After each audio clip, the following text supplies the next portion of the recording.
പ്രധാനപ്പെട്ട വാർത്ത കണ്ണൂർ ആറളം ഫാമിൽ ആദിവാസി ദമ്പതികളെ കാട്ടാന ചവിട്ടിക്കൊന്നു. കശുവണ്ടി ശേഖരിക്കാൻ പോയ വെള്ളി, ഭാര്യ ലീല എന്നിവരാണ് കൊല്ലപ്പെട്ടത്. 13-ാം ബ്ലോക്കിലാണ് സംഭവം ഉണ്ടായത്. കൂടുതൽ വിവരങ്ങളുമായി രാജേഷ് ചേരുന്നു. രാജേഷ്, കാട്ടാന ആക്രമണങ്ങളുടെ ഒരു തുടർ ചലനങ്ങൾ അല്ലെങ്കിൽ തുടർക്കഥകളാണ് കാട്ടാന ആക്രമണങ്ങളുടെ ഉണ്ടാകുന്നത് സംസ്ഥാനത്ത്. എങ്ങനെയാണ് ഈ സംഭവത്തിൻ്റെ കൂടുതൽ വിവരങ്ങൾ? കാളിദാസൻ, സംസ്ഥാനത്ത് വീണ്ടും ഈ കാട്ടാനയുടെ ആക്രമണത്തിൽ ഒന്നല്ല രണ്ട് ജീവൻ പൊലിഞ്ഞൊരു ദാരുണമായ വാർത്തയാണ് ഇപ്പോൾ കണ്ണൂരിൽ നിന്ന് പുറത്തു വരുന്നത്. കണ്ണൂർ ആറളം ഫാമിലാണ് ഇതുപോലെ ഇന്ന് വൈകിട്ടോടെ ദമ്പതിമാർക്കെതിരെ ഒരു കാട്ടാനയുടെ ആക്രമണം ഉണ്ടായത്. ഈ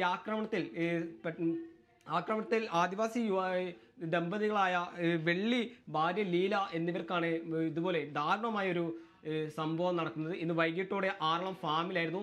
നിരന്തരമായി ഈ കാട്ടാനയുടെ ആക്രമണം അല്ലെങ്കിൽ കാട്ടാന ജനവാസ മേഖലയിലേക്ക് ഇറങ്ങുന്ന ഒരു പ്രദേശം കൂടിയാണ് ഈ ആറളം ഫാം, കണ്ണൂരിലെ ആറളം ഫാം. എന്നാലും കഴിഞ്ഞ വർഷം ഇതേപോലെ 9-ാം ബ്ലോക്കിലും ഇതേ കാട്ടാനയുടെ ആക്രമണത്തിൽ ഒരു ജീവൻ പൊലിയുന്ന ഒരു സാഹചര്യം ഉണ്ടായിരുന്നു. അന്ന് വലിയ രീതിയിലുള്ള ഒരു വ്യാപക പ്രതിഷേധം, ജനരോഷം ശക്തമാകുന്ന സാഹചര്യം ഉണ്ടായിരുന്നു. അതിന് പിന്നാലെയാണ് വനംവകുപ്പ് ട്രെഞ്ചുകളും മറ്റു ഫെൻസിംഗ് അടക്കമുള്ള നടപടികളും ആന മതിലുകൾ അടക്കമുള്ള നടപടികൾ കൊണ്ടുവരാൻ വനംവകുപ്പ് ഉദ്ദേശിച്ചിരുന്നത്. എന്നാൽ അതെല്ലാം ഇപ്പോൾ അതിന്റെ പുരോഗതി അല്ലെങ്കിൽ അതെല്ലാം എത്രത്തോളം നടപ്പാക്കി എന്നതിനുള്ള ഒരു ഉത്തരമായിരിക്കും ഈ ഇപ്പോൾ ഇന്ന് വൈകിട്ട് നടന്ന ഈ രണ്ട് ദമ്പതിമാരുടെ ഈ ദാരുണ സംഭവം. ഇന്ന് വൈകിട്ടോടെയായിരുന്നു ഈ കശുവണ്ടി ശേഖരിക്കാൻ പോയ ഈ ദമ്പതിമാർക്കെതിരെ ഒരു കാട്ടാനയുടെ ആക്രമണം ഉണ്ടാകുന്നത്. ഈ ആക്രമണത്തിൽ തത്സമയം തന്നെ ഈ ദമ്പതിമാർക്ക് ജീവൻ നഷ്ടമാവുന്ന ഒരു സാഹചര്യം. ഇത് നിരന്തരമായി ആറളം ഫാമിനെ സംബന്ധിച്ചോളം കഴിഞ്ഞ വർഷം ഇതേ വർഷം ഈ 9-ാം ബ്ലോക്കിലും ഒരു കാട്ടാനയുടെ ആക്രമണം ഉണ്ടായിരുന്നു. അന്ന് വലിയ രീതിയിലുള്ള പ്രതിഷേധം തന്നെയായിരുന്നു വനംവകുപ്പിനെതിരെ ഉയർന്നത്. എന്തായാലും അതിലൊരു തുടർ നടപടി സ്വീകരിക്കാനോ അല്ലെങ്കിൽ വേണ്ട നടപടികൾ പുരോഗമിക്കാനോ സർക്കാർ അല്ലെങ്കിൽ വനംവകുപ്പിന് സാധിച്ചിട്ടില്ല എന്നതിനുള്ള ഒരു ഉത്തമ ഉദാഹരണം തന്നെയാണ് ഇപ്പോൾ ഇന്ന് വൈകിട്ടോടെ നടന്ന ഈ ദാരുണ സംഭവം. എന്തായാലും ആദിവാസി ദമ്പതിമാരായ വെള്ളി, ഭാര്യ ലീല എന്നിവർക്കാണ് ഇതുപോലെ കശുവണ്ടി ശേഖരിക്കാൻ പോയപ്പോൾ ഈ കാട്ടാനയുടെ ആക്രമണം ഉണ്ടാകുന്നത്. തൊട്ട് പിന്നാലെ തത്സമയം തന്നെ ഒരു ജീവൻ നഷ്ടമാവുന്ന ഒരു സാഹചര്യം. എന്തായാലും കേരളത്തെ സംബന്ധിച്ചിടത്തോളം നിരന്തരം വർദ്ധിച്ചു വരുന്ന കാട്ടാനാക്രമണത്തിൽ ഇതുവരെ നിരവധി പേരുകളാണ്, ഇല്ലെങ്കിൽ ഈ വർഷം തുടക്കം മുതൽ നിരവധി പേരാണ് ഈ കാട്ടാനയുടെ ആക്രമണത്തിൽ കൊല്ലപ്പെട്ടത്. വയനാട്ടെ സംബന്ധിച്ചോളം, തൊട്ടു പിന്നാലെ തിരുവനന്തപുരം, ഇടുക്കിയെ സംബന്ധിച്ചോളം, തൃശ്ശൂരെ സംബന്ധിച്ചോളം, പാലക്കാടിനെ സംബന്ധിച്ചോളം അങ്ങനെ ജനവാസ മേഖലയിലേക്ക് ഇറങ്ങുന്ന കാട്ടാനയുടെ ആക്രമണത്തിൽ നിരന്തരം ഈ ജീവൻ പൊലിയുന്ന സാഹചര്യം. അതിനെല്ലാം വേണ്ട നടപടി സ്വീകരിക്കണോ അല്ലെങ്കിൽ ഈ വേണ്ട മുന്നൊരുക്കങ്ങൾ കൊണ്ടുവരാനോ സർക്കാരിന് അല്ലെങ്കിൽ വനംവകുപ്പിന് സാധിച്ചിട്ടില്ല എന്നത് തന്നെയാണ് ഇപ്പോൾ ഏറ്റവും ദാരുണമായ വാർത്ത. എന്തായാലും ഇന്ന് വൈകിട്ടോടെയായിരുന്നു ഇതുപോലെ ആറളം ഫാമിൽ കശുവണ്ടി ശേഖരിക്കാൻ പോയ ഈ ആദിവാസി ദമ്പതിമാർക്ക് നേരെ കാട്ടാനോട് ആക്രമണം നടന്നത്. ആക്രമണത്തിൽ തൊട്ടു പിന്നാലെ ഒരു മരിക്കുന്ന സാഹചര്യം. നിലവിൽ ഇപ്പോൾ പേരാവൂർ മണ്ഡലം MLA സണ്ണി ജോസഫ് ചേരുന്നു. ശ്രീ സണ്ണി ജോസഫ്, സംഭവം അറിഞ്ഞിരുന്നല്ലോ, എങ്ങനെയാണ് ഇതിനോട് പ്രതികരിക്കുന്നത്? എന്താണ് ഇതിന് വനംവകുപ്പ് അധികൃതർ സ്വീകരിച്ച നടപടികൾ? വനംവകുപ്പിന്റെ കുറ്റകരമായ അനാസ്ഥയാണ് ഈ മരണം നഷ്ടപ്പെടാൻ ഇടയാക്കിയിട്ടുള്ളത്.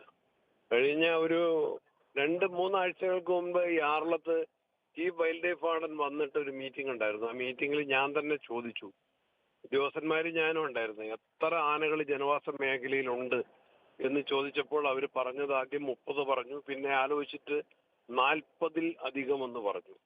ജനവാസ മേഖലയിലാണ് ആയിരക്കണക്കിന് ആളുകൾ കൃഷി ചെയ്ത് ജീവിക്കുന്ന, യാത്ര ചെയ്യുന്ന, ആശുപത്രിയിലേക്ക്, മാർക്കറ്റിലേക്ക്, സ്കൂളുകളിലേക്ക് പോകുന്ന ആ പ്രദേശത്താണ് ഈ ആനകളും ഒപ്പം താമസിക്കുന്നത്. അതിനെ കാട്ടിലേക്ക് തുരത്താനുള്ള നടപടികൾ സ്വീകരിച്ചിട്ടില്ല ഫലപ്രദമായിട്ട്. അതുപോലെ തന്നെ ഇവിടെ ഒരു മതില് കെട്ടി സംരക്ഷിക്കണം, വനാതിർത്തിയാണ്, മതിലിട്ട് സംരക്ഷിക്കണം എന്നുള്ള ആവശ്യം ഉയർന്ന് 2000-ൽ അതിനുവേണ്ടി പണം അനുവദിച്ച്, പട്ടികവർഗ വികസന വകുപ്പിന്റെ പണം അനുവദിച്ച് ഭരണാനുമതി 2020-ൽ കിട്ടിയിട്ട് ഇതുവരെ അതൊരു യാഥാർത്ഥ്യമാക്കാൻ കഴിഞ്ഞിട്ടില്ല. അതിന്റെ പണി എഴഞ്ഞെഴിഞ്ഞ് നീങ്ങുകയാണ്. ഇതിനു മുൻപും ആളുകൾ ഇങ്ങനെ ആനയുടെ അക്രമത്തിൽ തൊഴിലാളികൾ കൊല്ലപ്പെട്ടിട്ടുണ്ട്. അപ്പോൾ 3 മന്ത്രിമാർ വന്ന് ഒരു യോഗം ചേർന്ന് ഞാൻ ഓർമ്മിക്കുകയാണ്. അതിനുശേഷം തീരുമാനങ്ങൾ പെട്ടെന്ന് തന്നെ ഈ കാര്യങ്ങൾ ത്വരിതപ്പെടുത്തും എന്ന് എടുത്തിരുന്നെങ്കിൽ പോലും ആ തീരുമാനം നടപ്പിലാക്കാൻ സർക്കാരിന്റെ ഭാഗത്തുനിന്ന് വീഴ്ചയാണ്. ശ്രീ സണ്ണി ജോസഫ്, അപ്പോൾ ഈ വേലി തീർക്കാനുള്ള ഫണ്ട് അനുവദിച്ചിട്ടുണ്ട്, അതിപ്പോഴും അത് തയ്യാറായിട്ടില്ല, അല്ലെങ്കിൽ അത്തരത്തിലൊരു അതിർത്തിയൊന്നും തിരിച്ചിട്ടില്ല ആ ഒരു സംഭവ സ്ഥലത്ത് എന്ന് തന്നെയല്ലേ ഉദ്ദേശിച്ചത്? ഇതിന്റെ പ്ലാനിങ്ങിലൊക്കെ ആദ്യം ഈ പറഞ്ഞ 2020-ൽ ഭരണാനുമതി കിട്ടിയ വർക്ക് ടെൻഡർ സ്റ്റേജിലേക്ക് കിടക്കാൻ 24 അല്ലെങ്കിൽ 23 അവസാനം വേണ്ടി വന്നു. ഇപ്പൊ തന്നെ ടെൻഡറും പണി തുടങ്ങിക്കഴിഞ്ഞപ്പം വീണ്ടും അതിന്റെ അലൈൻമെന്റിൽ മാറ്റം എന്നുള്ള വിഷയം വരുന്നു. ഇതെല്ലാം സാങ്കേതിക പ്രശ്നങ്ങളുമുണ്ട്. ഇതിന് പല യോഗങ്ങൾ വിളിച്ചു കൂട്ടിയിട്ടുണ്ട് മന്ത്രിസ്ഥലത്തിൽ. ഞാൻ എന്നെ പല മീറ്റിങ്ങുകളിലും വിളിക്കുന്നില്ല. പട്ടികവർഗ വകുപ്പ് മന്ത്രി തന്നെ ഫാമിൽ വന്നിരുന്നു, ഞങ്ങളെ വിളിച്ചിട്ടില്ല, ജനപ്രതിനിധികളെ. ഓ, അത്തരത്തിലുള്ള അനാസ്ഥകളും കൂടി ഉണ്ട് ഇതിന്റെ അകത്ത് എന്നാണോ പറഞ്ഞു വരുന്നത്? തീർച്ചയായും ഈ ഒരു മീറ്റിംഗിൽ പോലും താങ്കളെ അടക്കം വിളിച്ചിട്ടില്ല എന്നുള്ളൊരു അനാസ്ഥ കൂടി. മനുഷ്യജീവന് വില കൽപ്പിക്കുന്നില്ല, അത് തന്നെയാണ് വിഷയം. ഞങ്ങളെല്ലാം ഉന്നയിക്കുന്ന, ഞാൻ കേരള നിയമസഭയിൽ 2 അടിയന്തര പ്രമേയം ഈ ഗവൺമെന്റിന്റെ കാലത്ത് ഈ വന്യജീവി അക്രമം സംബന്ധിച്ച് അവതരിപ്പിക്കാൻ ഞാൻ അനുമതി ചോദിച്ചു. അത് പ്രമേയത്തിന് അവതരണാനുമതി നിഷേധിക്കുകയത്. ഒരു 10 പ്രസംഗമെങ്കിലും ഞാൻ നിയമസഭയിൽ നടത്തിയിട്ടുള്ളത് ഈ വന്യജീവി ആക്രമണം സംബന്ധിച്ച് തന്നെയാണ്. 10ലേറെ പ്രസംഗങ്ങൾ ഞാൻ നടത്താൻ നിർബന്ധിതനായിട്ടുള്ളത്. രൂക്ഷമായിട്ടുള്ള ഈ വിഷയം ജനജീവിതത്തെ ബാധിക്കുകയാണ്. ഞാൻ ഈ സംഭവ സ്ഥലത്തെത്തി, അതുകൊണ്ട് എന്നെ കൂടുതലിപ്പം കൂടി സംസാരിക്കാൻ പറ്റാത്ത. ശരി, ശ്രീ സണ്ണി ജോസഫ്, ഈ ഒരു സമയത്ത് പ്രതികരിച്ചതിൽ MLA, പേരാവൂർ മണ്ഡലം MLA ആണ് ശ്രീ സണ്ണി ജോസഫ്. ഇപ്പോൾ സംഭവ സ്ഥലത്ത് എത്തിയിരിക്കുന്നു. വലിയൊരു അനാസ്ഥ തന്നെ, സർക്കാർ അനാസ്ഥ തന്നെ ചൂണ്ടിക്കാട്ടുന്നുണ്ട് ശ്രീ സണ്ണി ജോസഫ് MLA. അത്തരത്തിലൊരു അനാസ്ഥ ഉണ്ട് എന്നുള്ള തരത്തിൽ തന്നെയാണ് അദ്ദേഹവും പ്രതികരിച്ചത്.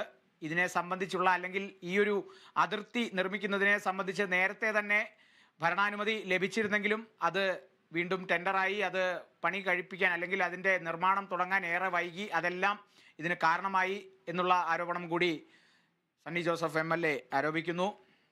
മാത്രമല്ല, ഇതിനെ സംബന്ധിച്ച അല്ലെങ്കിൽ വന്യജീവി ആക്രമണങ്ങളെ സംബന്ധിച്ച നിരവധി ചർച്ചകൾക്ക് പോലും ജനപ്രതിനിധികളെ പങ്കെടുപ്പിച്ചിട്ടില്ല എന്നുള്ള കാര്യവും കൂടി സണ്ണി ജോസഫ് MLA പറയുന്നു. നമുക്ക് ഇപ്പോൾ ഒരു ചെറിയ ഇടവേള അനിവാര്യമാണ്. ഇടവേളയ്ക്ക് ശേഷം ഈ വാർത്തയിലേക്ക് തന്നെ തിരിച്ചെത്താം. ഇടവേള.